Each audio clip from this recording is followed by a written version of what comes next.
Bienvenue dans le système. Dans l'épisode précédent, nous avons remis en question la notion de hasard. Aujourd'hui, nous allons parler de l'architecture invisible. Les gens ouvrent une application, ils visitent un site web, ils appuient sur un bouton et ils pensent que ce qu'ils voient représente l'intégralité du système. Or, l'écran que vous voyez n'est que la couche la plus superficielle. Le véritable système est invisible. Les serveurs, les API, les bases de données, les automatisations et des milliers de processus qui fonctionnent en silence. Tous servent le même objectif, transmettre l'information au bon endroit, au bon moment. Un système bien conçu passe inaperçu.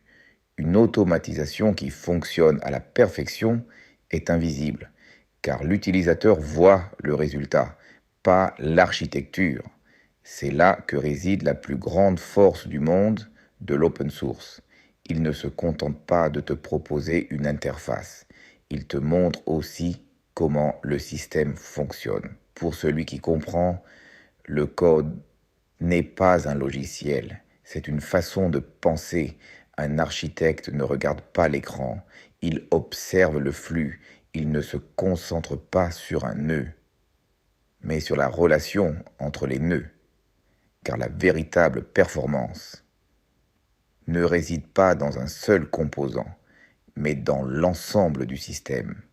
Si un jour tu construis ton propre système, tu devras d'abord apprendre à voir l'invisible.